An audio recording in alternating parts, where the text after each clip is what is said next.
Pipe లైన్లు వాడుతున్నాం, ఆ పైపు ఈ పైపు 10 సంవత్సరాల గ్యారంటీ, 20 సంవత్సరాల గ్యారంటీ, అంతకుమించి ఏం లేదు. కానీ అప్పట్లో కొన్ని వందల వేల సంవత్సరాల గ్యారంటీ ఇది.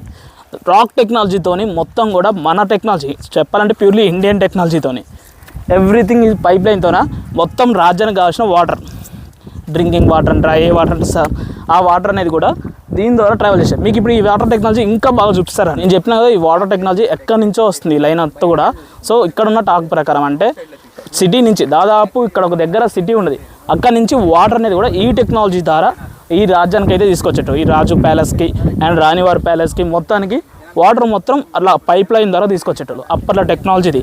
అండ్ ఆల్సో మీకు ఒక క్రేజీ చూపిస్తారని, ఇప్పుడు మన ఇంట్లో ప్లేట్స్ ఉన్నాయి చూడండి, సంథింగ్ ప్లేట్స్ ఉంటాయి, అవి తింటే మన హెల్త్ డ్యామేజ్ అయితేనే ఉన్నాయి, ఏ ప్లేట్ తిన్నా కూడా హెల్త్. కానీ అప్పట్లో రాయి ఇది ప్లేట్, ఈ సర్కిల్ ఉంది చూడండి, ఇక్కడ ఫుడ్ తినడానికి ప్లేట్, అండ్ ఇక్కడ చూడండి డిఫరెంట్ టైప్స్ ఆఫ్ కర్రీస్కి స్వీట్స్కి ప్రతిదీ డిజైనింగ్ చేసి చూడండి, ఒక ఆర్కిటెక్చర్ డిజైన్తో ప్రతిదీ కూడా ఉంది.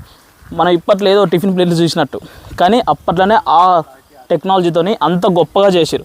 అండ్ డిజైన్స్ ఇక్కడికి వచ్చే వాళ్ళు కూడా తింటారు అండ్ కడిగేస్తారు, అయిపోయింది. హెల్త్కి కూడా చాలా మంచిది, బికాస్ వీళ్ళు ఎలాంటి కెమికల్ కాదు కదా, నేచర్తోనే బతుకుతారు. సో అప్పట్లో అందుకే రాజులు అట్లా ఉండేటోళ్ళు, ఇప్పట్లో మనం ఇట్లున్నాం.